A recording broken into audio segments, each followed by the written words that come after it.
Hello BookTube, welcome to Lizzie Faye Loves Books. I'm Elizabeth and it's been a long time since I've been in front of the camera. The last video I did, which was over a week ago, was a Saturday Shelfie tour and I was behind the camera, and the week leading up to that I was knee deep in boxes of stuff that I brought from my mom's house back at Thanksgiving, and I'm still knee deep in boxes. I've still got a lot to do, but we pulled them all out, sorted them, and I've been going through them little by little. I got a lot done during spring break, but I just had to take off some time from making videos. I think the videos that I did post during that week were ones that I had done previous to that. So anyway, here I am. March is over, and I want to tell you about all the books I read in March, particularly March Mystery Madness, but there was also Read-o-rama, which I participated in. I also finished reading the Sunshine State books, and so I had a fantastic reading month for March.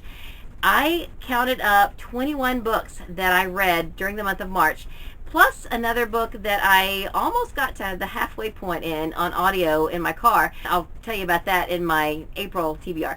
But I finished 21 books. Now, a couple of them were pretty short. One was a children's book. Now, on Goodreads, it's only going to show up 19 books because I read one collection. It was the Jamie Quinn Mystery Collection by Barbara Venkataraman, and she had asked me to review that collection.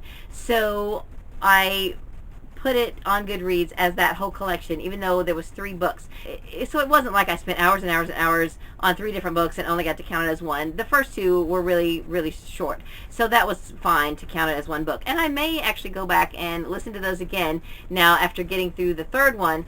And I probably am going to buy the 4th one. There's a 4th book in the series, and I'm not even going to ask her to send it to me free because she's worked hard on these books. She sent me the first 3 free, so I figured the least I can do is buy the 4th one.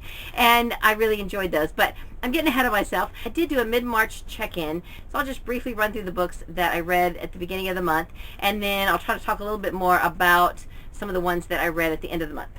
I mentioned the Sunshine State books. I finished 5 of them. It was the last 5 I needed to read. One of them I couldn't get back from the library in time to film this video. It's called Insignia by S.J. Kincaid. I will do a separate review of it. It is a futuristic adventure set in World War III, which is pretty much all done virtually. So it's a really interesting premise, and it kind of had a little bit of a Ready Player One vibe to me, but I'll talk about it more in a separate video. Then the others that I read were Turn Left at the Cow by Lisa Bullard, Nickel Bay Nick by Dean Pitchford, The Neptune Project by Polly Holyoke, and Frenzy by Robert Lettrick. Now, the rest of the books are mysteries. I'll run through everything I read kind of in categories, and then I will tell you what I counted for each challenge. And then I will tell you also which of these books counted for the Readorama challenges. I read 2 different books that had a kid or teen detective. I read Encyclopedia Brown and the Case of the Secret Pitch. This is the 2nd Encyclopedia Brown book, but I did not count this for that particular challenge for March Mystery Madness. I counted this for my classic mystery because it is over 50 years old.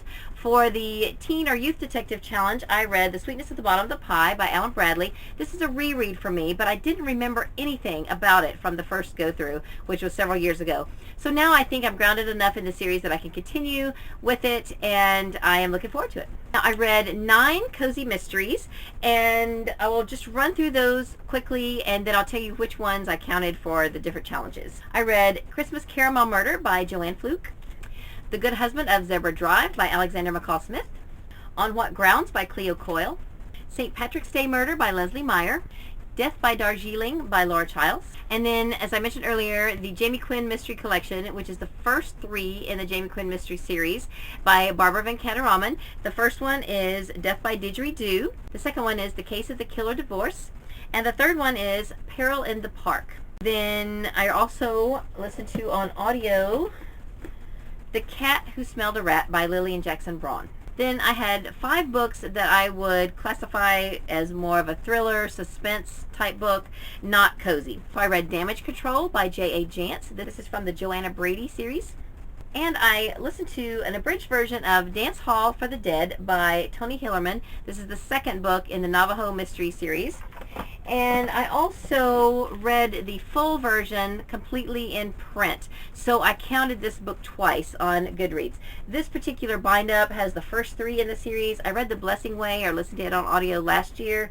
And so I have now read the second one, Dance Hall of the Dead. And I may go ahead and try to read this third book, Listening Woman, before Tome Topple. I'm finishing up a couple of other things during this week leading up to Tome Topple, and so I do need to read. I've been saying that I want to read the first 6 of this series before I read book 7 for book club, which is July. We're supposed to have read Skinwalkers. So I may, while I have this checked out, go ahead and just, finish this one off, so that then after Tome Topple I can get back to the next one in the series. Then on audio, I listened to One by One by Gilbert Morris. This is the first in the Danny Ross mystery series. This book also goes by a different title called Guilt by Association.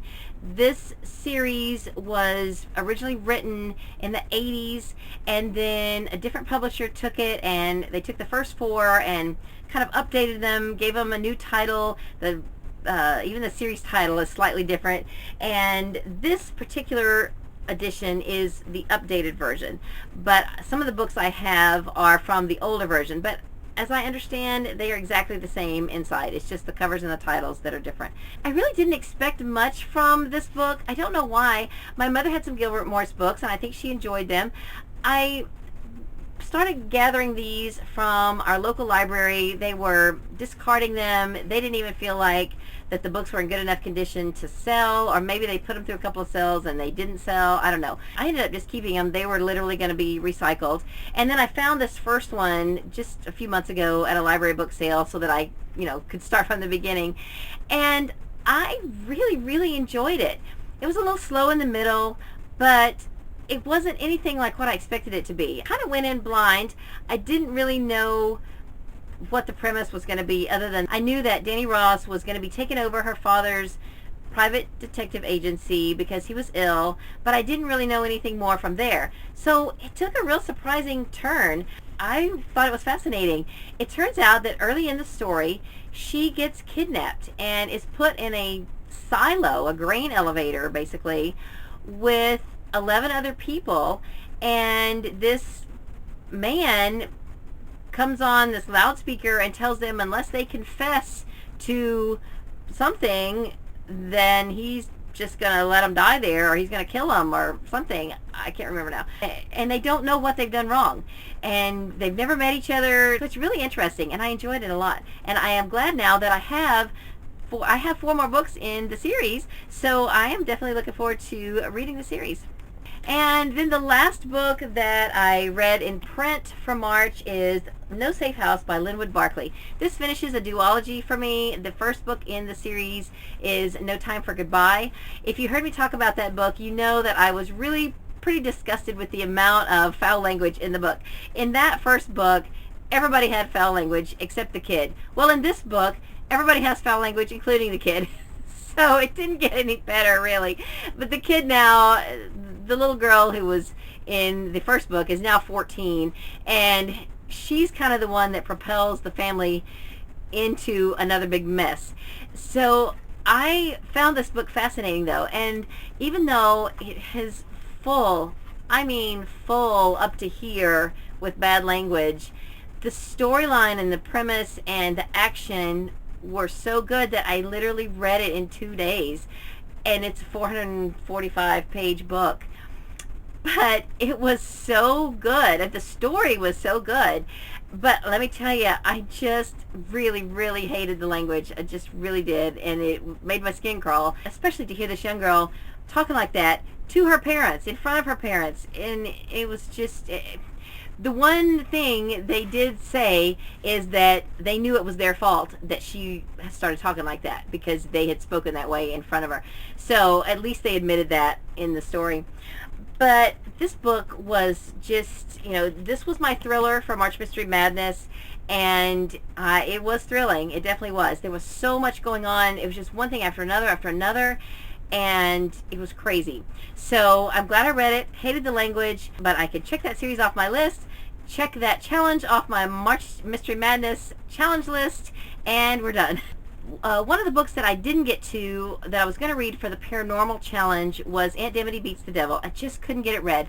But the Dance Hall of the Dead had enough mystic folklore, it had Navajo, that I decided to go ahead and count this for my paranormal because there was a little bit of kind of mystical elements woven through that, and so that's what I ended up counting for that challenge. Alright, so I mentioned that Encyclopedia Brown was what I picked for the Classic Challenge, and Sweetness at the Bottom of the Pie was what I picked for the Youth or Teen Detective. For a series book, you know, you could pick almost any of these. Just about every mystery I read was a series book. But I specifically counted Death by Darjeeling by Laura Childs. This book just made me want to drink more tea. In fact, a really fun story. I was reading this during spring break, and on Thursday night of spring break, my whole family, all four of us, went to a program at the library. It was in the evening after the library was already closed, and it was on the Titanic. We have a man who's a member of our Friends of the Library who is a Titanic enthusiast, and him and a friend went on the anniversary cruise that commemorated the Titanic. And so he has studied a lot of information and just knows a lot of stuff about the Titanic. And he's got a 4-part program. So he did the first part, which was an hour, and we went to that program and it was really fascinating. So the librarian served tea in real teacups and saucers, and she had 3 kinds of tea there. One was Lady Grey, another one was called all-day tea or everyday tea or something like that, and then one was Darjeeling. So I got to actually drink some Darjeeling while I was reading Death by Darjeeling. People might think I was nervous to try that kind of tea while I was reading the book, but I felt like it was pretty safe. So it was just kind of fun that I got to actually try it and see what it tasted like. And all 3 of the teas that we had at that event were wonderful. And one of the challenges was to read a book by an author that is new to you. So I read the Jamie Quinn Mysteries collection by Barbara Van Catteraman. I had not ever read anything by her, so Death by Didgeridoo was the first one I read, and I'm counting that for this challenge. One of the challenges was to read a cozy mystery, and I'm counting Christmas Caramel Murder. Of course, I read several cozies, but this is the one that I said I was specifically going to read for that challenge. And then for the diverse character, I read The Good Husband of Zebra Drive by Alexander McCall Smith. This is part of the #1 Ladies Detective Agency series, and it takes place in Africa. And the protagonist, in fact, I think all of the characters are people of color. So those are what I read specifically for each challenge in March Mystery Madness. So Readorama was March 12th through the 18th. I did read a book that counted for each of the challenges during the month of March, but I did not get them all finished before or by March 18th. But the other challenge was to finish 7 books during that time, and I finished 6, and the 7th one was almost done. So I came pretty close to finishing that challenge as well. So the other challenges, one of them was to pick a book with Rama in the title. So I read Christmas Caramel Murder. Then Animal on the Cover, Good Husband of Zebra Drive. Then a book character that shares your same initial, Encyclopedia Brown, because my name is Elizabeth. Then those I actually finished during the readathon time frame. Plus I finished some of the Sunshine State books during that time frame as well. So, then this would have been my 7th book. I had started it at the very beginning of the month, and then I ended up not finishing it until the 19th. But this is On What Grounds by Cleo Coyle. It's the first in the Coffee House Mystery Series. I counted this for the challenge to read a book where a character has an illness. I could also count this for Start a New Series, because this is the first in the series. But I had also said that I wanted to read Death by Darjeeling, which I did, but it wasn't until after the time frame was over. On the 20th, I finished my book that has Irish elements. This is St. Patrick's Day Murder by Leslie Meier. Read a Book Blind, I counted Death by Didgeridoo by Barbara Van Catteraman. I don't think I read that until the 20th. I listened to it on audio, and like I said, it was real short, so I was able to finish that in just an hour or two, and so that was what I counted for that challenge. So I did complete all the challenges for Readorama. It was just a little late, but that's okay. I got them all done within the month of March. I enjoyed participating. It was just kind of fun to see if I could do 2 different readathons simultaneously. It kind of gave me a little extra challenge, and it was a lot of fun to do. So those are what I read for March, including March Mystery Madness, Readorama, Sunshine State books. I had a great reading month, and it was a lot of fun. I have really been enjoying watching all your March Mystery Madness videos, those of you who participated. I've been trying to keep up at least once a week. I've been trying to catch up with all the posts on our Goodreads group. I hope that several of you will have your wrap-up videos done, as so we can watch them and see what all you read.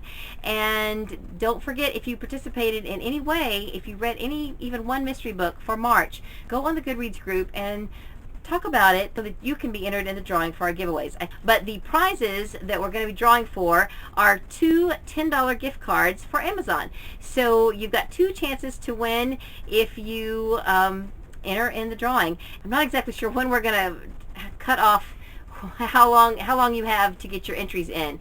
Di's going to do the drawing, and then I'm going to send out the cards. So just watch her channel for the drawing. Meanwhile, just get your entries in as quick as you can if you haven't already done that, so that you are entered in for the drawing. And then I am also going to do a separate little giveaway, possibly going to give away a couple of books for someone who read at least 8 mysteries during the month. And I'm still in the process of compiling a list of all the people who read 8 mysteries during the month of March. So if you did, be sure you comment down below, because I will put all those names together and do a drawing. And I just kind of want to, reward your overachieverness, since I'm kind of an overachiever too, and share a couple of books with you. So if you read at least 8 mysteries in the month of March, and even if you didn't specifically meet the challenges, if you just read at least 8 mysteries, or if you met all the challenges within the mysteries that you did read, whether you read 8 or not, let's do that too. So either you met all the challenges with 8 or less books, or you read at least 8 mysteries. So a second March Mystery Madness is over. It has been really, really a lot of fun, and I'm so thankful for all of you who participated. I know we had quite a few more this year than last year, and hopefully it will continue to grow each year that we do this. So that's all I have for this video. I hope you're having a great day. Read a good book, and God bless you.